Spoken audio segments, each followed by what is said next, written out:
Kia ora, dear listener or viewer. Welcome to Zealand.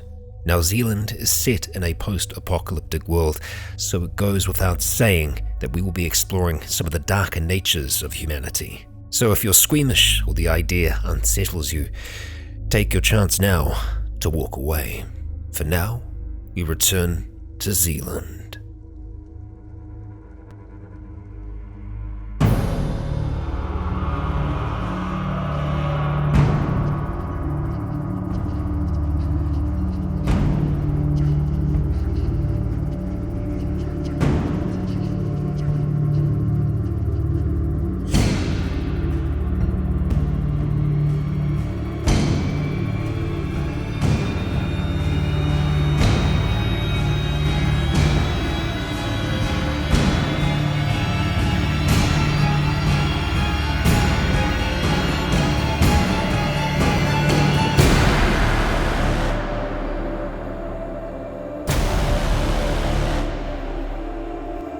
Kia ora, guys, gals, and legionnaires. Rycon here, and welcome back to Zealand. This is Chapter 2, Part 2, Terra Mortis. We have Nick back with us, sat in between Vedant and Dan, and we are preparing ourselves to go on a voyage to the north. Everyone has prepared themselves as best as they can, equipping themselves for what may come.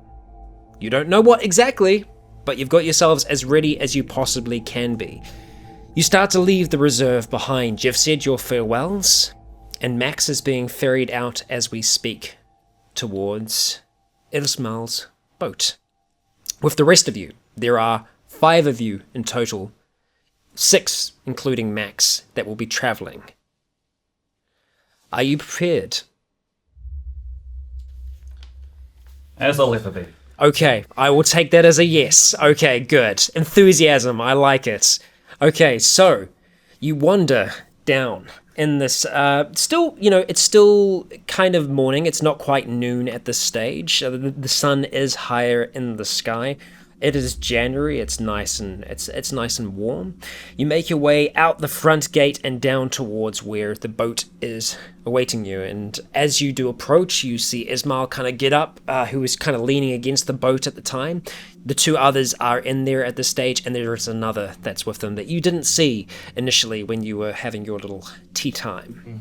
Yeah, because you said there was 4 originally, only 3 came inside. And so he approaches you. Good, I see that you are ready to go. Who is your friend? He says, like motioning to some of the others that are carrying Max down. So you've got Frank, who's helping out with that, and a few. This is Max. She could use some immediate medical attention. One of these guys here with us, he's on board if we can get her seen. Okay, I will discuss it when we arrive. As part of our agreement, I couldn't see it being able to flow. We will do what we can for your friend. Thank you. Okay, we will be gentle, get her on the boat, make her comfortable, and we'll get the rest of you on as well. It will be a little bit of a squeeze, but we should be able to manage together. All right.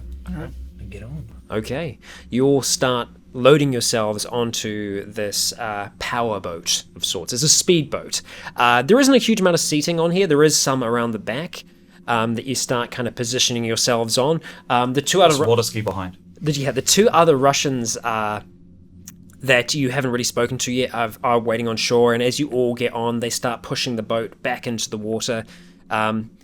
Them getting on themselves, and then the engine roars to life, and it does roar. It's just this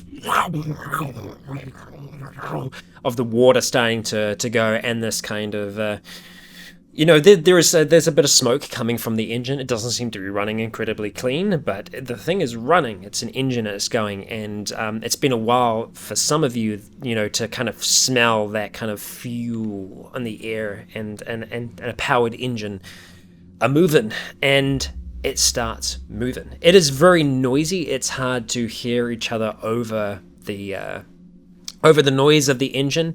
It's one of the other Russians that's kind of piloting this. Ismail is up the front, and he does seem to be looking at one of the satellite phones that he actually gave to you. So he seems to be doing something with his towards the front of the boat. And you start making your way along the coastline. You don't go too far from the coast at any one time. You are mostly traversing, a few kilometers away from the shore. So much so that, there aren't any rocks that are around, but it's not too far out. And you can see that as you are moving away from the reserve, away from Go Island, you can see one of the Russians in the boat does have binocs up, and he's looking out to sea, just kind of scanning the horizon as they are moving. They're not taking their time. They are flying this thing, and it is really, really going. And you continue to move up the coast along. You make it out to a long, large stretch of beach. And traveling along it, occasionally you can see the odd dinghy or boat that's come ashore, and it just seems to have been left up on the shore. Once we get to... You'll be able to see the Parkery campgrounds there. Yes. Just like to have a look at that as we go by with my binocs. Okay, alright, you point out to me where the Parkery campgrounds is as we're going past, and I will get you to roll perception. So you start travelling further and further along. You see a little bit of an inlet.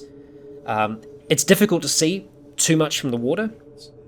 There, you want to start having a look around there? Okay, roll perception from you using binoculars, are you? Okay, alright, so I'm going to give you a plus 20 to that roll.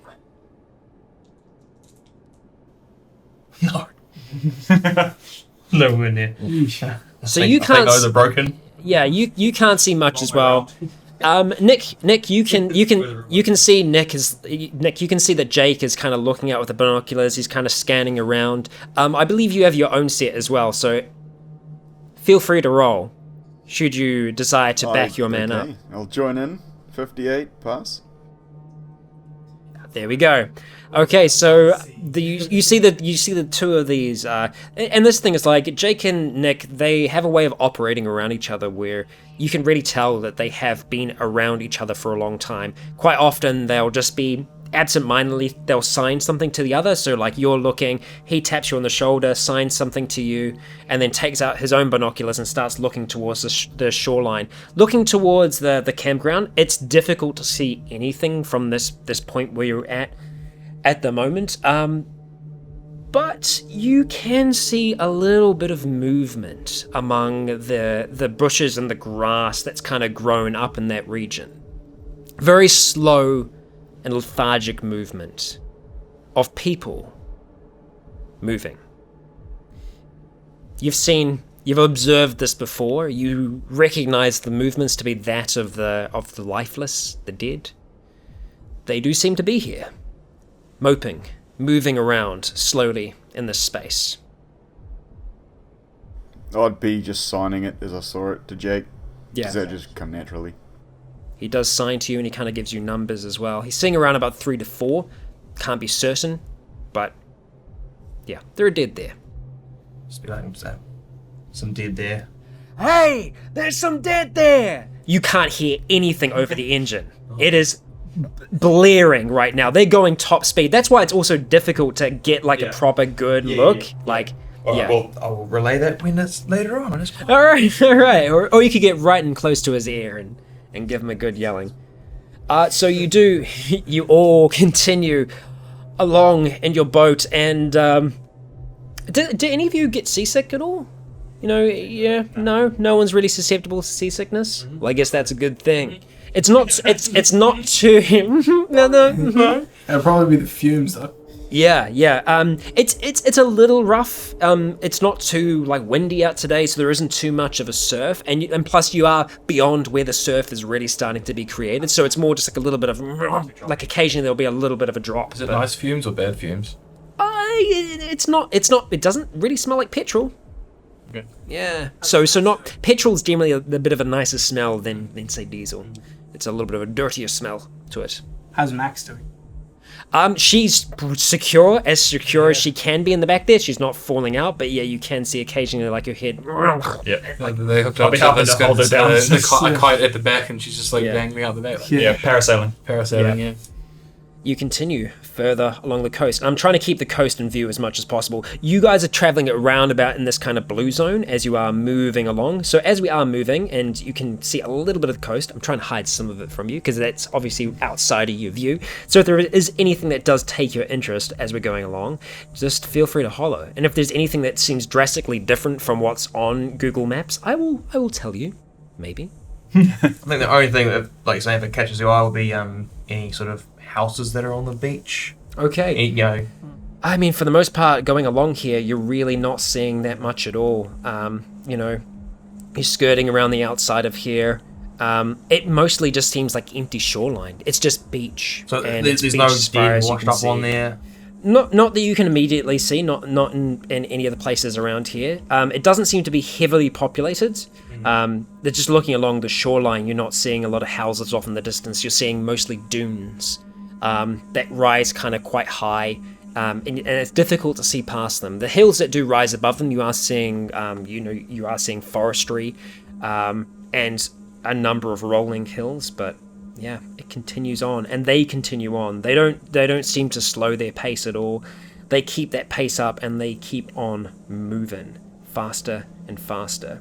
You start making your way around this spit here, and you know, it's not a very, very high spit. It does rise a little bit, so you can see some houses in the distance. You do seem to see a little bit of a township that's on the other side.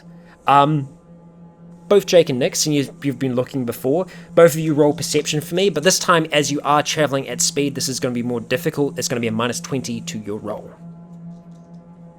To your skill. Sue me. It's still nowhere near. Fail by 1. Oh, rough. That's it. Getting your eyes happen? shit at this. Rough.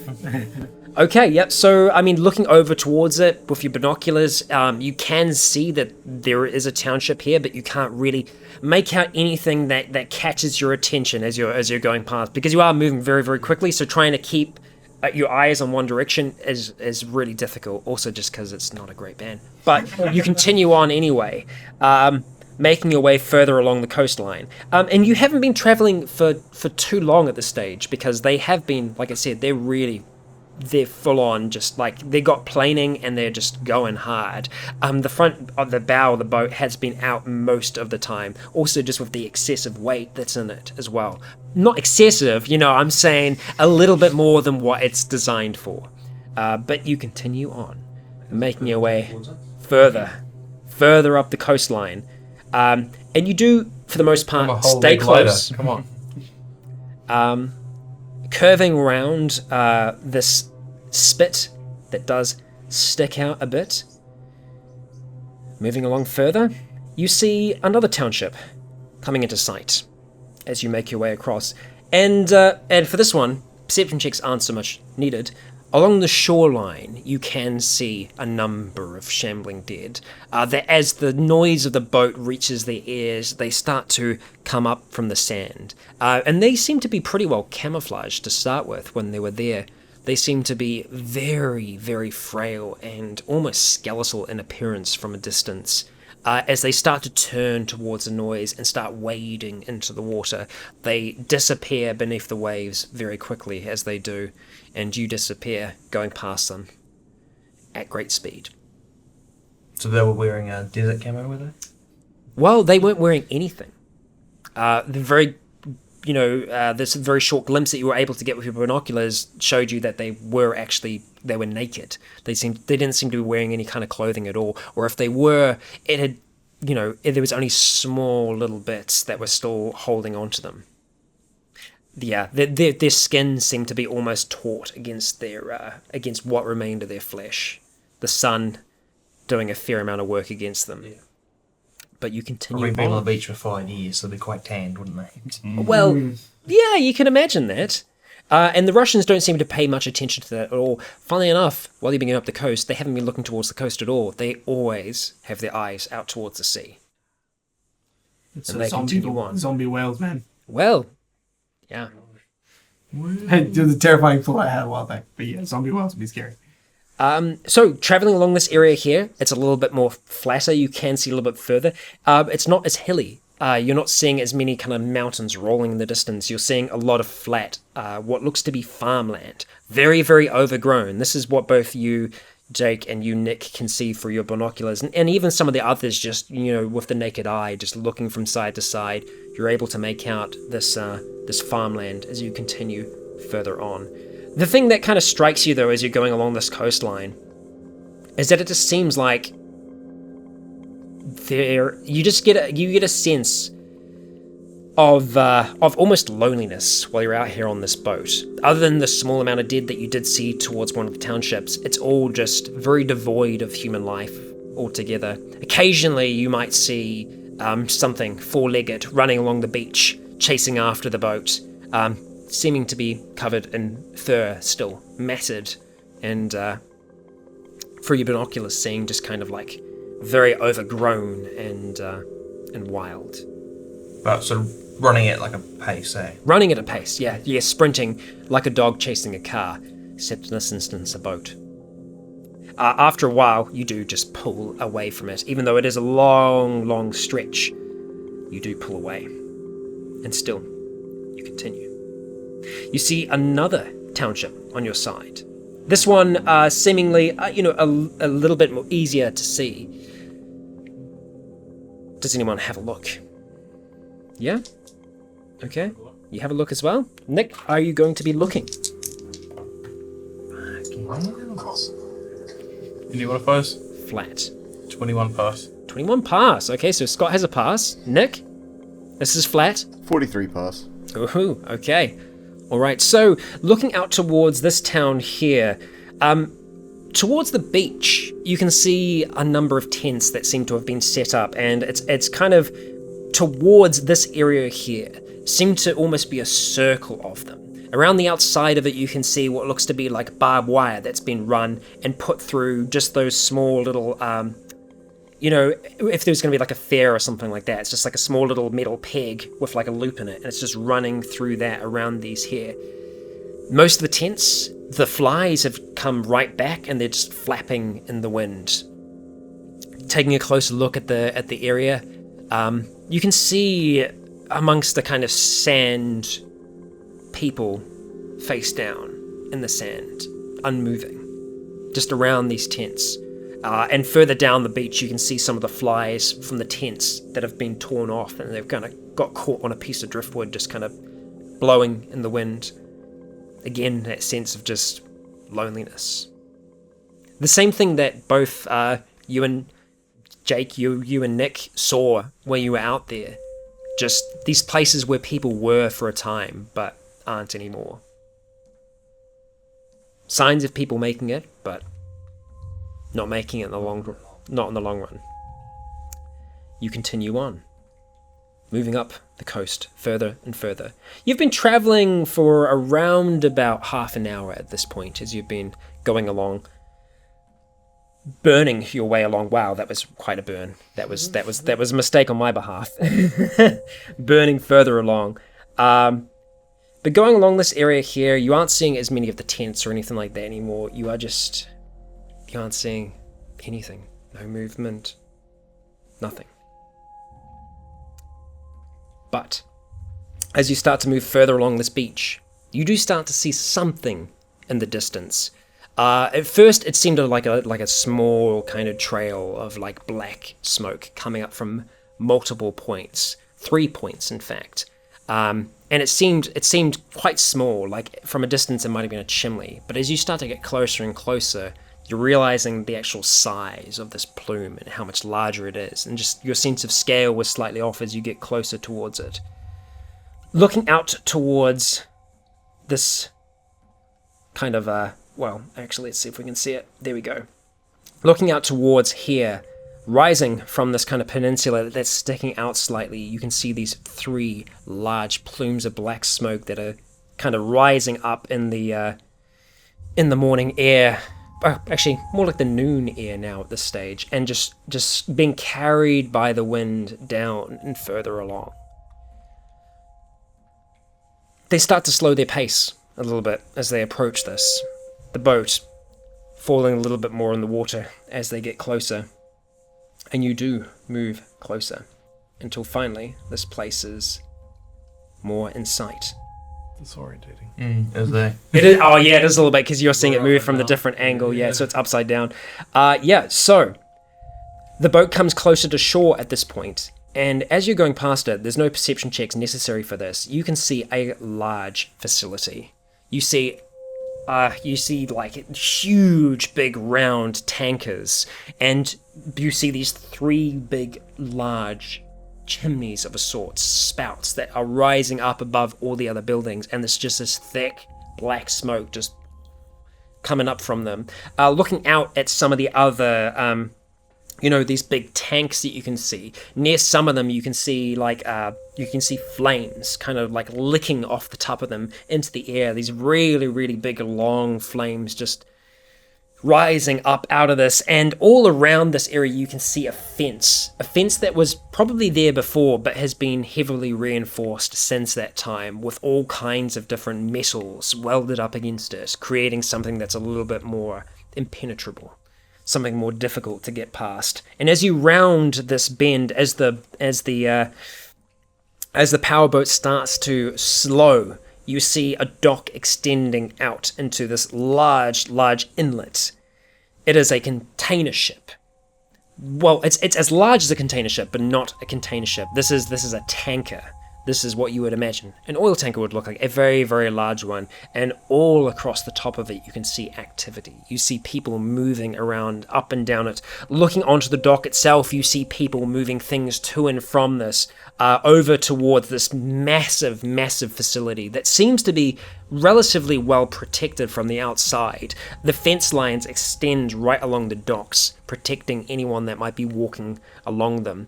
And looking out past the main facility itself, you can see smaller kind of, a long plume of smoke that seems to be rising from the other side of it, that's just kind of rising up into the air. And being this close, you just get this smell of fuel on the air, just kind of carried out towards the powerboat. A different smell to what you're getting from the boat that you're on at the moment.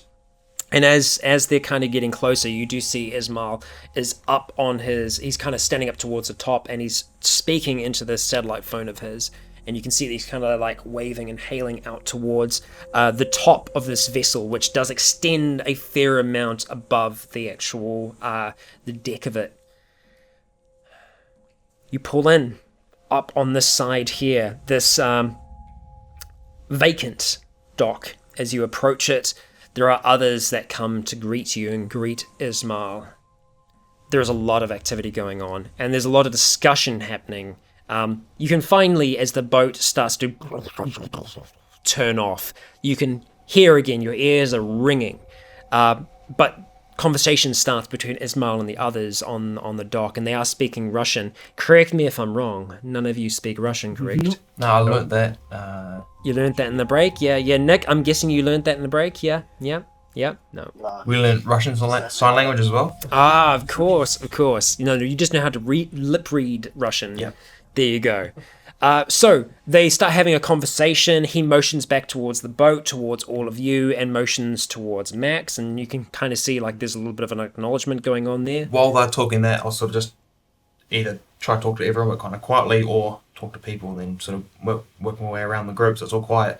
But just, we might see things here that we don't agree with.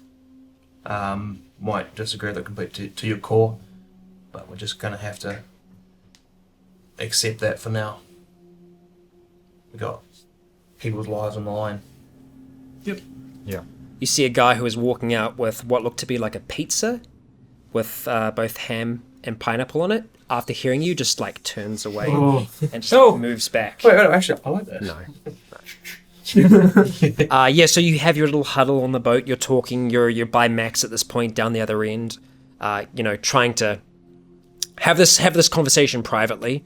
with some of the others still nearby.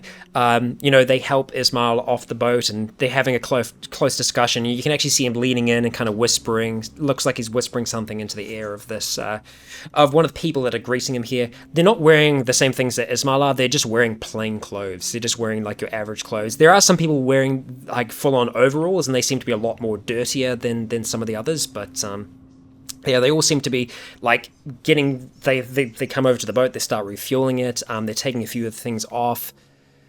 What are you all doing at this point? Start getting off the boat. Yep. Helping the people who can't really. Yeah. Yeah. So Helping Max off the boat. yeah, a few come together.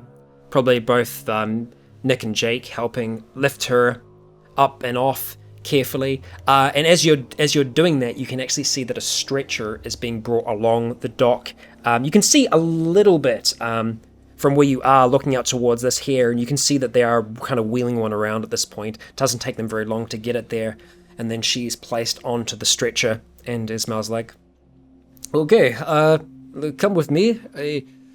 Your weapons, they will not be a problem as long as they stay very close to you and they do not get pointed at anyone. Okay. We clear? Won't be an issue. Clear. Clear. Okay, follow me. We will do some introductions and we will see that your friend gets assistance as soon as we possibly can. Okay. Alright, and so with that, you start getting brought along this dock, and it's all a little bit of a blur. You move pretty quickly, and the people that do have Max start wheeling her out kind of in front of you. She's been kind of like, you can tell, like the fever has definitely still been on this morning. Like she's just been sweating like crazy. And you're brought over towards this ship here. Moved relatively quickly, and you can see that there are these long lines that are extending out towards it, kind of keeping it in place. Around the dock, you can see a few smaller tug boats that are kind of placed up against the side of it, but it doesn't seem to be moving. It seems to be pretty well, like, it looks like it might have been here for a while. You're brought up towards it. There is a lot of activity on the top. And there is one large kind of staircase that kind of winds out back and forth that leads onto the actual deck itself. There is another area where some cargo is loaded in through the sides, but that's all closed up at this stage, and the people with Max's stretcher end up lifting that and kind of bringing it up and around the staircase as you're kind of wound up through it. And as you kind of get towards it, like the staircase on the inside, like the place is well lit when you go into it, and it's lit by light bulbs. It's lit. It is lit as you make your way inside. Stepping out onto this deck, it is full of activity. You have people out there cooking food, they're drying meat. You have like families, you have people by themselves. There are a few kids playing soccer down one end of the boat. You have people that seem to be walking around the outside. They seem to be keeping a lookout on things and keeping an eye out pretty much in all directions at this stage. You're shepherded through by Ismail and the three that were with him. Kind of always around the outside of you, Ismail's leading you through. You're following Max at this stage, and she's getting brought across. At any point you want to interject or go a different direction. I'm just looking, just keeping an eye out for the big Russian guy, basically. Oh, okay. Yeah. Okay. All right. And checking out other, people's firepower and just that sort of thing. Really, like I said, we're just following along. Remember what he looks like 5 years later. He was a very big and he was Russian, large. and I'm pretty sure that that little tea party we had was the scariest part of my fucking life. So yeah, I'd say you probably remember. Seared into my mind. Might look a little different after 5 years, but you see 36 you might recognize them. built Russian dudes. Yeah. Described half of the men here. Yeah. I will say though, looking around, you're not seeing that. The people that are here don't seem to be very built. They don't seem to be very physically. They don't seem to have a lot of physical prowess. Most people that you're seeing here, they seem like they've either had similar injuries to both you, Scott, and Verdant. There are limbs missing. There are people that don't have an arm, don't have a leg. Some of them have very, very basic prosthetics. Some of them have some like okay ones. Like a lot of it does look pretty homemade though, and you are seeing that across quite a few of the people that are here. Yeah, going across here, you're not seeing anyone that seems like a fighter. The people that are wandering around the deck, you can see that they do have like Ismail, they have Kalashnikovs, but it doesn't take a lot of perception to notice that they don't actually have any magazines in them. It seems like it's maybe more for show than anything. You look like you're gonna do something. Do something. No, I'm thinking out. Watching the people, Ismail included, handling their weapons. How trained are they? Like how, like gauging from the way they. Okay, so you don't have military experience, but you do have police I've experience. got police training. So Yep. based off of that, based on my limited police training. Well, for one, they don't have magazines in, so that's not a great start. But well, it looks like the people that are holding them, and the way that they're holding them, are more what you'd see in like a Rambo movie. Yeah. More for show. But they're also not going to be walking around of with course. people with them like. Yeah, no, I know. No. But there's tents. Yeah. Yeah, more like kind of slung out, just like the one hand like out and on the trigger. They've got 2 AKs each. Yeah, akimbo. Yeah. You're brought towards the main structure of this ship. Brought past a number of tents that are set up on the outside, just kind of pegged down and kind of attached to different parts of the ship. Quite a few of them, like quite a few.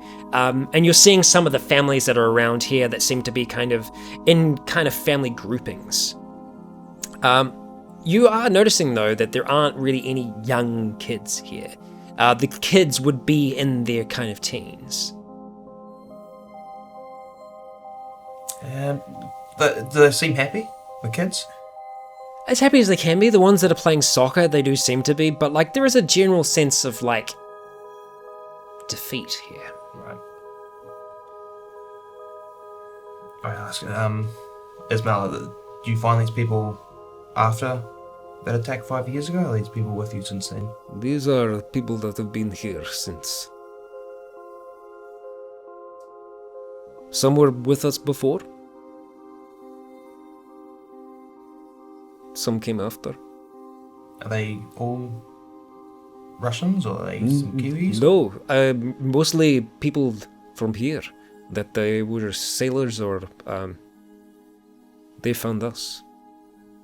We took people in. And here we are.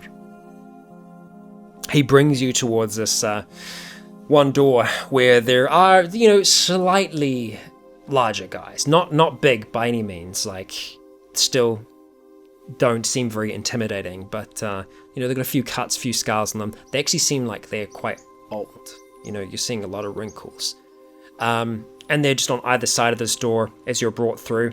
Max is on the stretcher, lift up. She's kind of between you all at this stage. Ismail has some of you in the front and some of you are further behind her. You're always kind of staying a little closer towards her stretcher as she's brought through.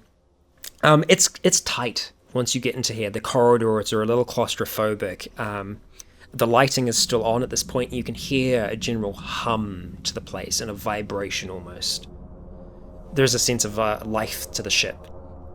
As you're kind of moving through, there is like people that are kind of moving out to the outside and they're kind of like eyeing you up and seeing all the crap that you're wearing. You guys are all dressed up and ready for battle. You got chainmail on. You've got your, almost camouflaged firefighter gear. Looking intimidating. We have the helmet on, but not the mask. Yeah, exactly. Yeah, you've got your gas masks and stuff like that in packs that are with you, your filter masks as well. Goggles, they're probably not on at this stage. But you're brought through deeper into this place, and you actually start taking a staircase down. At this stage, when you kind of get towards it, Ismail kind of turns towards you and Max saying, We can take her in now. There is a place up here. It is going to be separate from the rest of your friends. Would you want to stay with her or? I'll come with her for the moment. Okay, all right. So he kind of like starts speaking to another person that's with her, and they kind of nod, and they continue taking the stretcher on further along the hallway. You continue on with her. I'll follow it. Okay. I stay with the rest of the group. Yeah. Just letting you know, no need for the two of us to be there. I'll catch you up to speed once we know what's going on. I'll come find you later. All good. Okay. Just before we sort of go, I'll put my hand on his shoulder, and in our little tapping of thieves' cant, I'll say, the people with weapons don't seem trained. You get that. You get that gist. Alrighty. Yeah, in the most Continue on. concise way possible, not like Yeah. long-winded. Oh, you know those people that you saw with? Yeah. None of that. Just a very They suck at guns. basically. Okay, and so you split off, and then the four of you start making your way down deeper into this place. And as you do, it does get a little darker. There are still lights on here.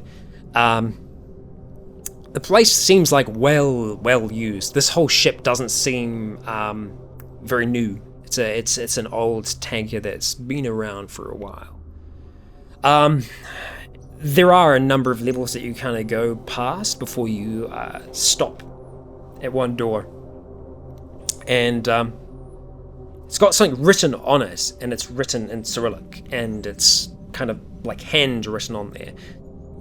Can't quite tell what it says. But standing out the front of that door, the largest motherfucker that you've seen yet, and one that you recognize as Rud, the one that was with Ismail on the island. And you see Ismail kind of go up and kind of pats him on the shoulder, and he sees the rest of you coming down there. Just kind of like eyes you all up. How terrifying does this guy look?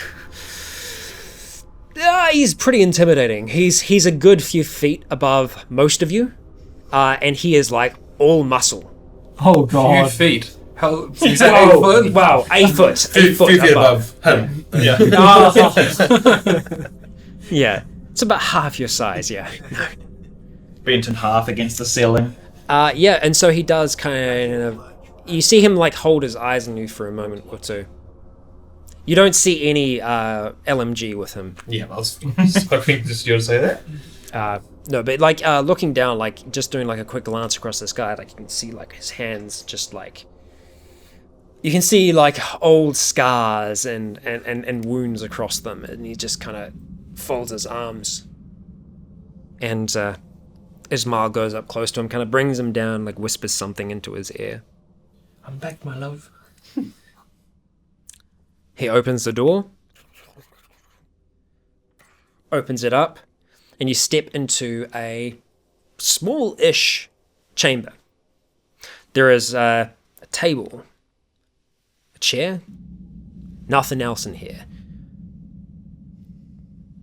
There is a elderly woman sitting on the other side of it.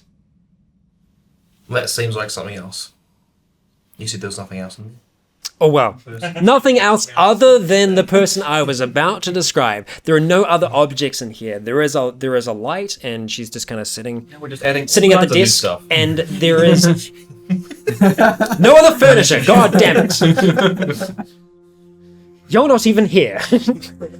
On the table is a satellite phone, just sitting out in front of her, and she kind of has her hand across it, and she looks up towards you all, and you can see this isn't, I'd say, elderly, more in the kind of age range that Jonah is. She has almost like a crew cut. Her hair's kind of cut back a fair amount, and she's got these kind of hoop earrings, like on either side. And down her arms, she is wearing like a singlet. You can see a number of tattoos down across them. And she looks up towards the four of you. So, you are them. I imagine you're not laughing No, again. no. It just sounds like you're doing a the Godfather. Yeah, godmother. Yeah. It's hard to do an elderly Russian voice, Yeah. okay? What'd you say again? So you are them, I think. I don't know, I said it a while ago. Roll memory. Yeah. Roll logic. I fail. Yeah, you failed? I thought so. Yeah, she said, die, motherfuckers. Closer. Dots for done, yeah. Go closer.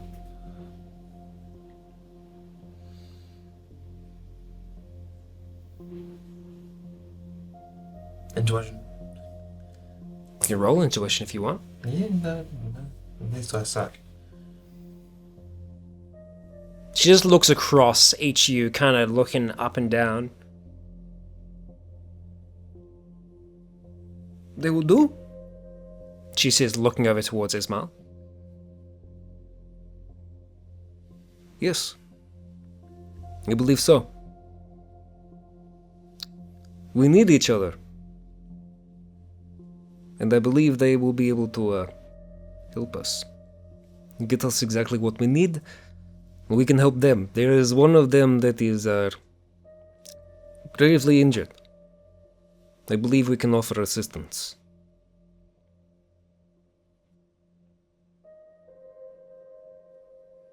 Okay.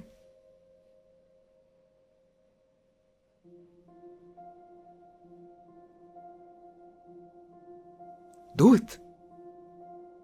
Looks back up to Ismail. Right. We'll get them back. We'll get him back, I promise.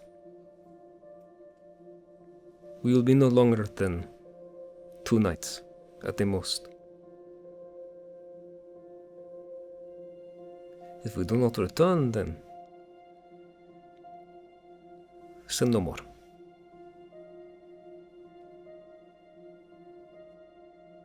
Go. We go. We go. You all go? Yeah. Okay, all right. Nick, you're gonna go as well? Yep. Yeah. Nick's on out of there. Okay. You turn and you leave this little space. You can kind of see, like, on the way out, because you're kind of a little bit closer in this little hallway. Roll perception for me, everybody that's here. This is challenging. It's just a challenging one. See what you can see out the corner of your eye. I have no corners. Yeah. Nick, 3, pass. 3 pass. 22 pass. Okay, so both Verdant and Nick notice when stepping out of there that Ismail does have like a fair bit of sweat like dripping down him that he didn't have there before, and he's got like you get it, like you can see a little bit more of the nerves affecting him as he exits. He pats Ruth on the shoulder, brings him in close, and then starts whispering something to him. He nods, and then pulls out a radio on the side and calls through something. Gives Ismail a nod, and then he motions for you to walk upstairs. Follow.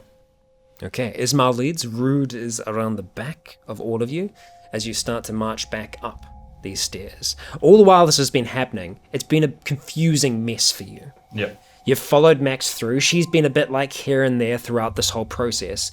As you kind of get up there, it's becoming apparent that most of the people that are treating her, that are bringing her through, they don't speak the same language as you. They're asking you questions that you can't quite respond to. You're trying to like point and kind of like through charades show what's happened in a sense, and you can kind of see them like there's a little bit of panic in their face. And then there's a while where, you know, they're kind of going through, they bring out all this equipment and stuff like that. They've taken off the kind of bandages that's covering the wound. It looks pretty rough. Like it is. There's a lot of redness and swelling around where the bite happened and like where the parts. Yeah, it doesn't look great. It doesn't look great. You can see that one of them, who seems to maybe might be an assistant in this, or is one that's slightly older that's kind of working on her, comes up with a form, and it has a number of different letters and symbols on it. You can see that one says O, one says A minus, one says A plus, one says AB minus. And like this woman that's kind of doing this is just pointing at them. Don't know. And you can see her kind of nod. You see another one starts like puts a IV tube into her arm, and blood starts traveling out their arm. At this stage, another comes in as well with what looks to be some kind of injection, taps it twice, puts it up towards her neck, and just starts injecting. As more people are coming up towards it, they're kind of like trying to like push you away a little bit as they're starting to do more work. You can see a small kind of like what looks to be like almost like a chili bin. It's brought along, opened up, and you can see that inside there are a number of packets of blood. They're held up on the IV, and that's injected, like that's run into her other arm. You can see this kind of process kind of going on, and it's frantic as this is happening. At this point, you've all made it back up to the top of the stairs, back up to the deck level, and Ismail kind of says, "We should gather your friend. If they are doing treatment, it will have started already." All right. Do we all go? You gonna send for him? Stay with us for now. It's better for all of you. Do not get lost. And as he's kind of saying that, like Rude's like right up the back, and whoever's at the end of your train, he's kind of just like chest up against their back.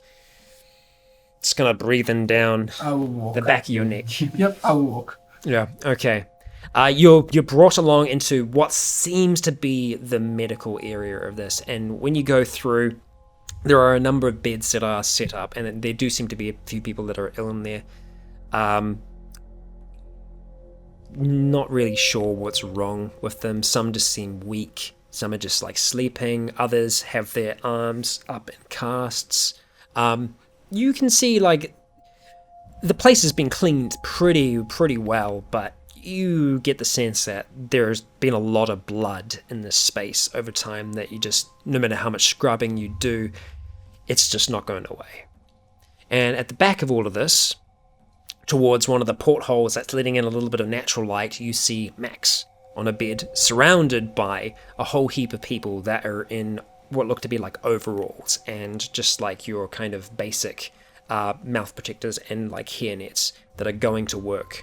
And they seem to be stringing up a few IV bags, and then just to the side of that you can see Dan kind of looking on from the side as all this is happening. Ismail kind of rushes up towards and starts talking to the person who seems to be running the show here, and they have like a little bit of a conversation as the five of you are all around each other at this point. She alright? Hopefully. I don't speak Russian. I don't understand a word they're saying, but Right. I mean, this is already a step above what you guys have, so hopefully it helps. And she has the best opportunity here. Yeah. Just need to make sure that. Make it worthwhile. Yeah. Yep. So what now? I look at Isma. He's just kind of finishing up this conversation at this point with her, and he's just kind of like, wait. Now we go. The longer we wait, the more potential danger. You are ready, as much as you can be. Your friend. Is there anything they need to know before we leave? Or? From what I can tell, they understand. They are doing what they can for her now. This is not a... It is not a condition that is easily overcome. We have not seen someone with a bite like this before. It may be different. Usually with bites, the best thing to do is to lose wherever it was bitten. I'm sure you know that. Yeah. Well aware of it.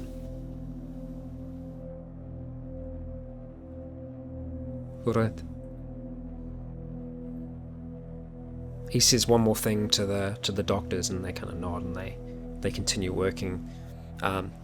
Flannel going across her head now. You can see that she's looking quite red, and still there's a lot of sweat going on. As they do that, I'll just crouch down next to her and just say, "We're heading off now. Hang in. You'll get through this. We'll be back for you shortly." Stand up and join the rest of these guys. You're not sure whether she heard you or not. She's kind of slipped out again, but the five of you turn away and start walking back out into the narrow hallway. While we're walking out, I'll ask Ismail. You still haven't told us what we're up against, where we're going. There is a location not far from Fungaray.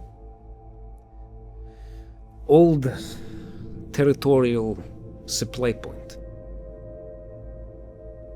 It was not in use before. There is a chance that there is still supplies, ammunition, maybe even weapons. That was our chance. We sent out a team 5 days ago, and we have not heard from them yet. So, we are to make contact with them, to find them. How many people did you send? 4.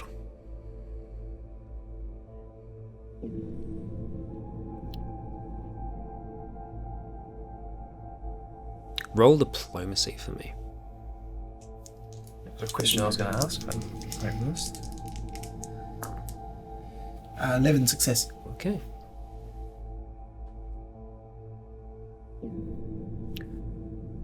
One of them is That answers my question. one of them is my brother. I do have a personal stake in this.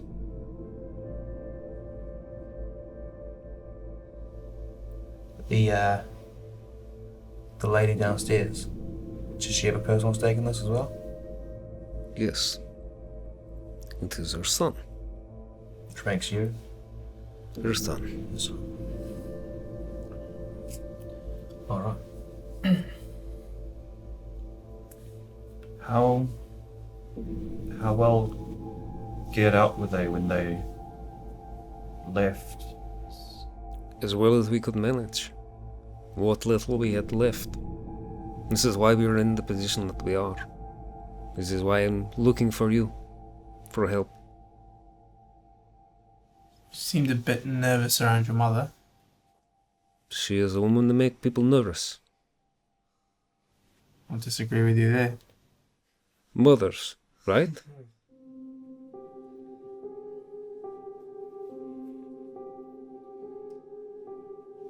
How many of you guys are coming with us? Myself and Ruth. We Good to know he'll be on our side. can't afford any more at this point. Okay. It took a lot of convincing.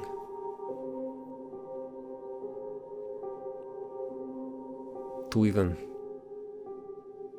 consider sending more people out.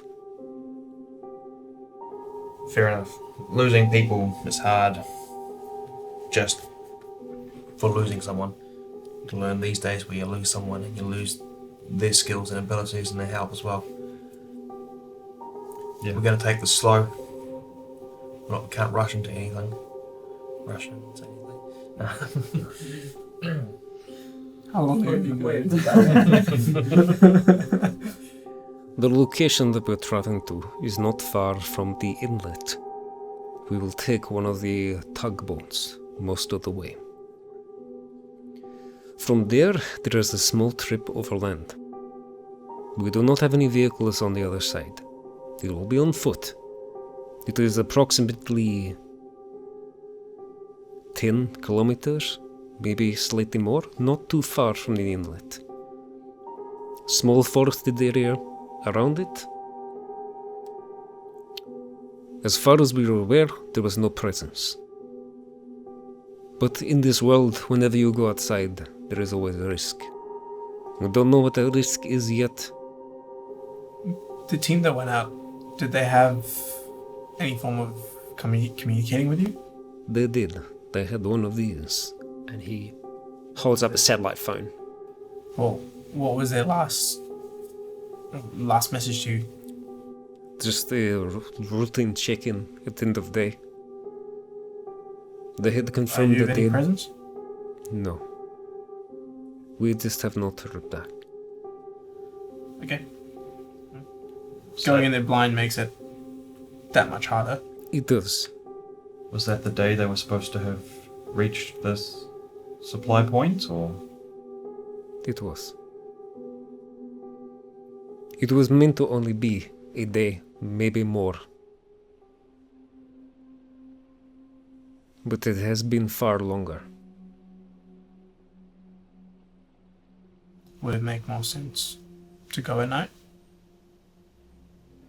If there is some sort of presence. Maybe? It's the dead, it doesn't help us much. Yeah. I mean, I think we get there. Once we get to land, Nick and I will go ahead a little bit. We work pretty well together. Two people going out by themselves being less visible. You guys taking time behind us. We've still got radio communication. We'll radio through, leave signs, and we'll meet back up. We won't be too far ahead.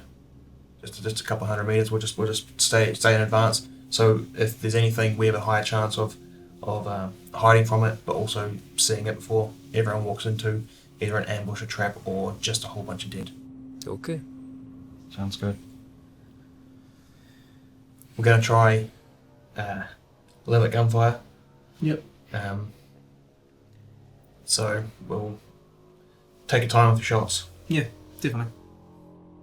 We have silent means as well.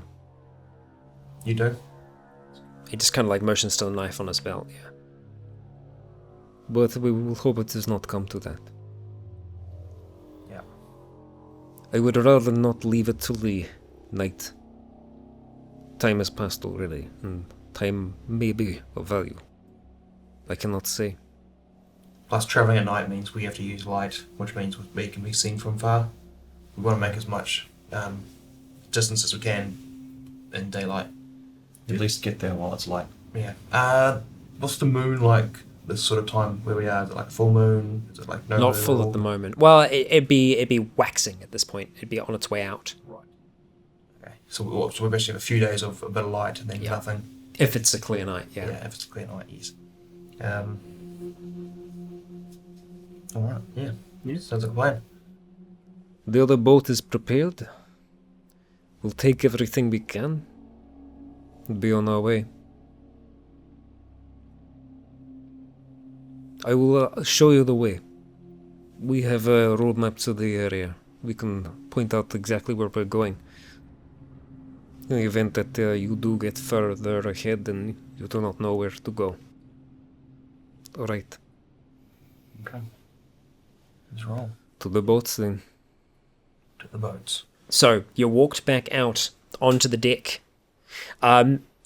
making your way back down that snaking stairway, and when you're walking back out this time, you've got a lot more eyes on you. There are people all over this place that have kind of crowded around a little bit more, that seem to be kind of looking onto you. And these are people from like all walks of life. You can see some people that are still wearing kind of suits, but they look worn. They're worn out. You know, like the knees are kind of really gone, and the elbows too. Just people from all over. And no one's really saying anything, but they're just kind of all eyes are on you at this stage as you're walking through, loaded up in chainmail, with a bow on your back, with some giant axe freaking spade things. Knives everywhere. Knives just all over the place. A pocket full of sand. You know, Trust it's, us, with zero division. they can. Transparent pocket, yeah. Yeah, and so you're brought out to one of the tugboats where you start loading on some equipment, and there are people that have... Looks like this thing has been prepared for a little while. It's all ready. It's all set to go. You jump on. That engine roars into life, running darker than the one did before. Smoke kind of piling out from this. And looking back out towards this facility over here, you can just see that smoke rising up in the air, just kind of cascading down across some of this space. And it's that you can kind of notice, like, the buildings around here as well. They do have the kind of darkness to them from where the smoke is kind of just with all the different particles from it have just been collecting on as they've kind of been drifting across. Have they only been drifting off to that side? Like, can we tell based on... It does seem to be. Well, it varies a little bit, but it predominantly does seem to be more than one, in one direction more than the other. So it does seem like the wind is relatively consistent coming through. The people that we saw on the boat, did any of them seem sick? Like, not... The people in the sick bay. But aside from that, did they have sort of similar... Could we tell what was wrong with them? Oh, the people in the sick bay? Not really. There wasn't anything specific about them that would give away what you think could be wrong with them. Yeah, no specifics that you would have noticed passively. Yeah. That's cool. Looking for like black lung or something. Yeah, look, I mean, people living so close to... Yeah. Constantly going chimneys. Yeah. You know. All right.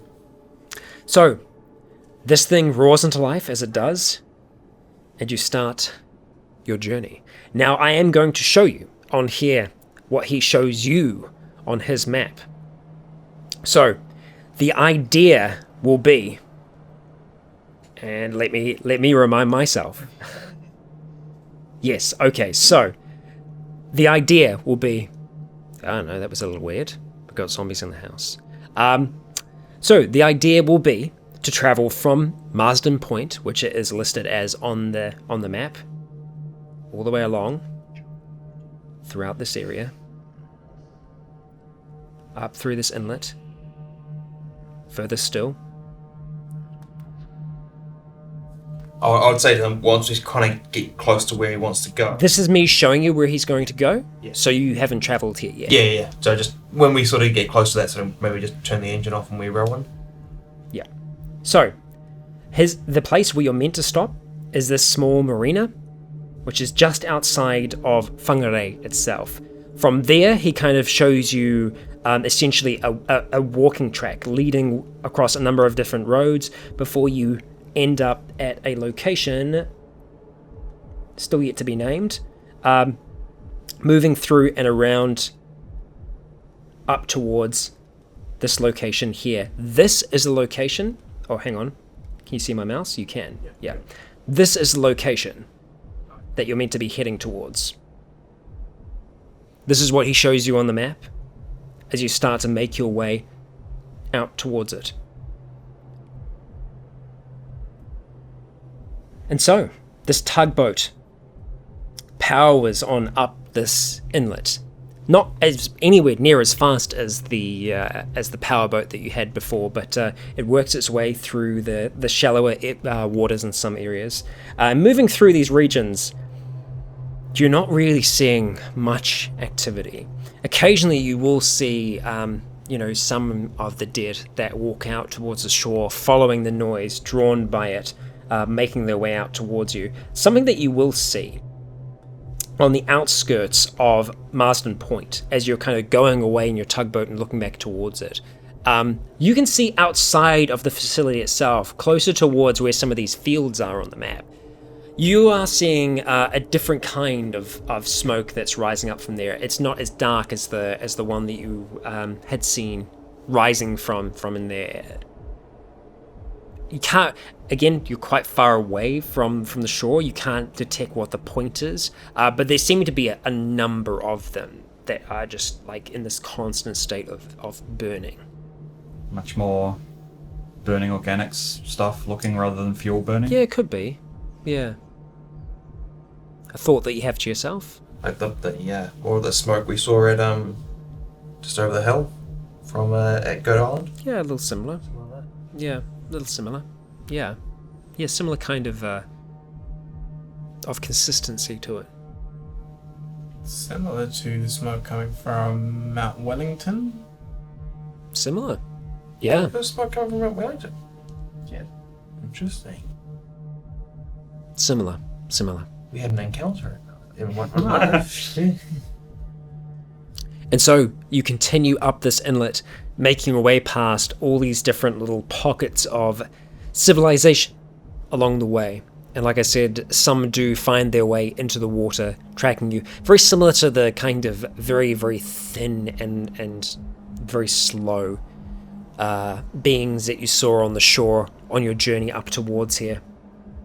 But you continue on, moving your way up the inlet. And it's a decent little journey. You know, you're going in for quite a ways. Not being able to see too much further than the actual shoreline itself. So a lot of the structures that you end up seeing on the map, you're not really aware of. Yeah. You can see that there are Like some that buildings that, airfield. like an airfield, for example. You aren't exactly aware of that because it does jut up quite a bit above the surface of the water. Coming around this region here, though, and it's as you start to come into Whangarei proper. You're gonna have to give me one moment so I can find where we are and what we're doing. Okay, all right. As you start to come into the port region, you can.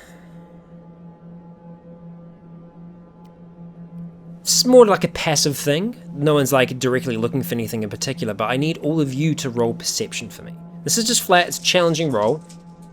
Pass. Pass 39. Fail. Still pass. Okay. Well, we're at a battery, Alec. Yes. Almost. Just behind you. There's a cable. Okay, so those of you who pass, looking out towards Whangarei, or what you've figured is Whangarei from the map that you've seen, there is something on the wind. It's not smoke, but there's something being carried by the wind. What was it? What does it smell like? Or Is it? You can't reaching smell up? it. Is it reaching up? It's not reaching you. No, it just seems to be. It seems to be floating. It seems to just be kind of like getting carried by the wind and just moving and circulating with it. If at any point we get anywhere close to it, I'm going to... yeah, respirator My on, respirator everyone. on. Okay, it is still very, very far away. So, see, you guys are in the water at this point. You didn't have to run through that stuff. You're in the water, and looking out towards these buildings here, you are seeing this kind of like just following the breeze, just this almost cloud that's just kind of circulating and moving, and then just dropping back down, and then getting picked back up by the wind and moving What around. kind of colour or tone is it? Like, So none of you have really any kind of specialities with knowledge, do you? No. Oh, he has blacksmithing. Okay, you have blacksmithing. You're pretty sure it's not a forge. You're pretty sure it's not a forge. You know. No, Does you it never look, know. You never know. Does it look like it's floating or like it's moving? No, it looks like it's floating. Like it looks like it's being carried by the wind. Not like a swarm or something. Okay, so looking at this, it is going to be logic. It's doing because it is like a knowledge. This is like a knowledge check. Even if we didn't pass our perceptions? No, only the people who passed your perception are able to. I'm going to sigil. Okay, first sigil. Do it. Oh my god, that's a critical fail. Oh, waste. This is definitely a forge. That was 100. Guys, Scott rolled 100. it's a forge. Alright, I'm going to sigil that as well. Definitely. Okay, it's two Definitely, sigils no down. doubt. Oh, I didn't need to though. But yeah, pass. Okay. It's a What second was your and- pass? 29. 29. Okay. All right. Okay. So, Nick, pass. Did you pass? did you pass perception? I rolled 32 pass, so it's basically the same as yours. Okay. Did you pass your knowledge check? Your wisdom. Sorry, I wisdom. did. Yes. Logic. You passed logic as well. Okay. So the two of you. Yeah. Logical brothers. This is. You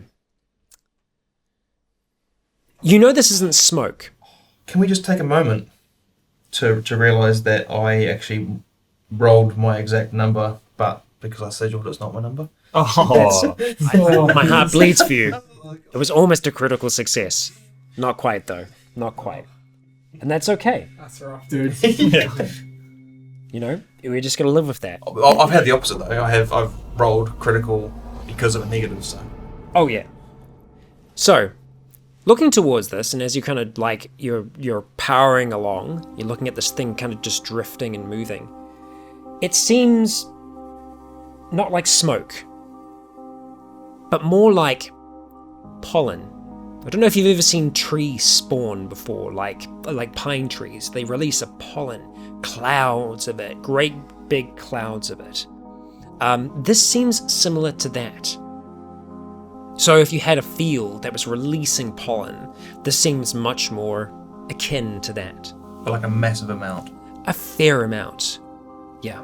Yeah, say that everyone that isn't masked up is doing that looks like something like pollen or. Okay, you do see like Ismail kind of calls over to... Ismail's piloting this at the moment. He calls over to Rud when he sees like you putting all your gear on, and the two of them, they go into like some packs that they have with them, and they pull out some big old gas masks and check your eyes put as them over well. their face. Yeah. So you have something protecting your eyes and protecting your mouth.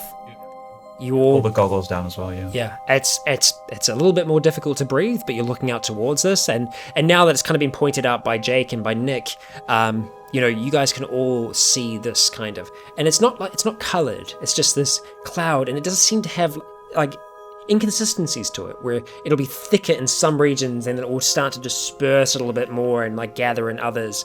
But it's just being carried by the wind, and it does start to slowly drift across the water and where your vessel is. And as you start to travel further into Whangarei, drifting from this section here is just this constant stream of this almost pollen-like material that's actually collects as it's drifting past. Those of you who are outside of the cabin of this, it collects on your clothing and just kind of sits there. And it does seem to almost be like a pollen, almost. But the source of which you're unable to detect. There aren't, from what you can see, there aren't any like large trees or forests in the area, but Anything it could be carried visibly really weird with far. the buildings in that area? Everything looks normal. It looks empty. Anything visibly weird with the pollen itself? Like something out of... It's only really noticeable when it's in larger chunks. You can't see like individual particles. You more notice it collecting on the kind of water that splashes up on the boat as it kind of like touches the windows. It just kind of clings into some of the water, and you can kind of just see it circulating in the light. Just these small little particles just circulating in the water droplets. So if I would like brush my Gmail, the clothes would You collect notice, up on? it collects up a little bit, but you notice most it just kind of like drifts up and starts to settle elsewhere. But then it gets picked up again and kind of carries on moving. It doesn't seem to stick for too long. But your boat pulls up towards this dock here. It looks like it's a boating club, or it was a boating club, because there aren't any other boats there now, apart from one. There's a tugboat that is moored up against one of the docks. And Ismail kind of sees this and just nods. Your boat pulls up alongside it. One on this side here, the other tugboat on this side. Rud takes out one of the great big ropes on the tugboat and just kind of throws it over one of the points to kind of get this thing moored up against it. The engine stopped a little bit before then, like you were saying to him, kind of just drifts into it, but it's off and it's silent now. And it's quiet. So, Ismail, like, was that their boat? This is the boat. And looking out towards this boat, don't see any evidence of foul play, no bullet holes or anything of the like. Covered in pollen? It doesn't seem to sit for long. Where it does rest in some areas, it gets picked back up again by the wind and carries on. The pollen doesn't seem to be as thick out here. It seemed to be drifting sideways of where you were. Anything left behind on the boat? Just in those water droplets, just where the water's kind of caught it. Oh, you mean left behind on the other boat? No. It's just, what little boating equipment is on there is still in place. They do a quick search of that boat. They can't seem to find any indication that they've been there recently, that they tried to contact them or anything like that. They checked the radio on it. Radio's fine. Still a bit of battery power left in it. No sign of them. And so Ismail takes back out his roadmap and he's just looking at the track that he's kind of got set out.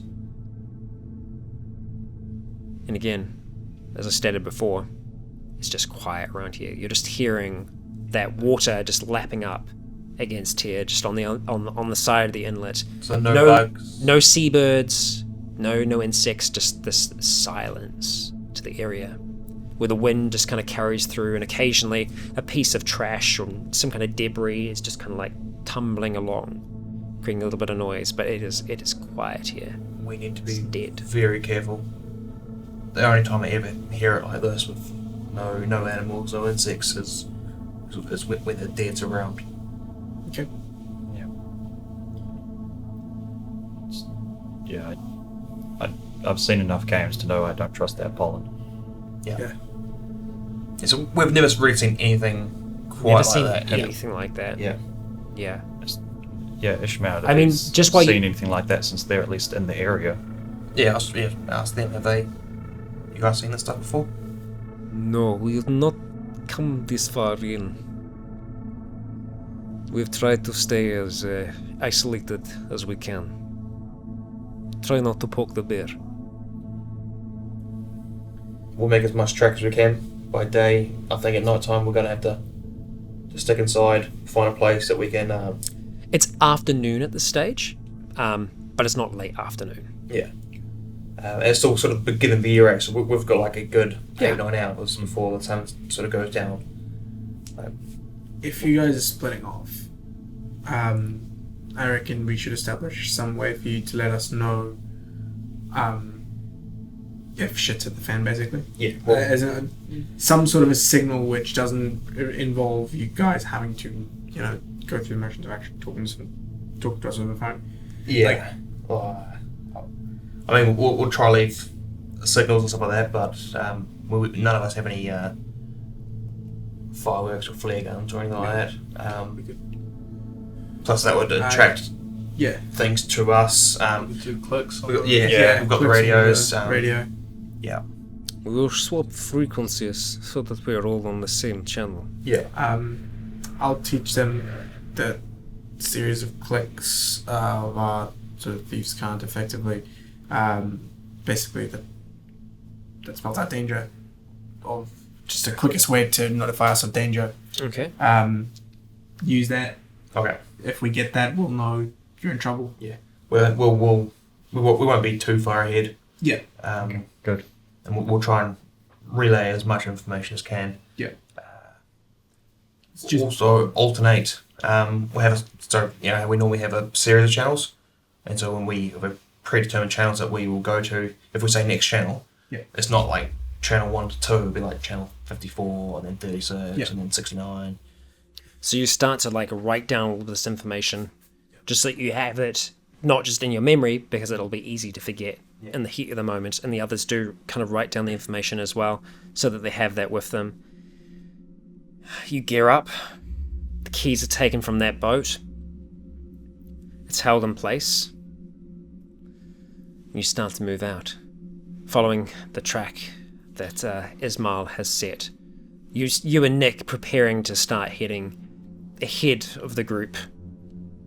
Your eyes are out, looking in every direction as you start to make your way onto the road, past the kind of like overgrown berms that have just been left for a long time. There are vehicles that have just been left here by the boathouse, just the doors wide open, left a long time ago. The interior of the car completely degraded over the past 5 years as it's been subject to weather.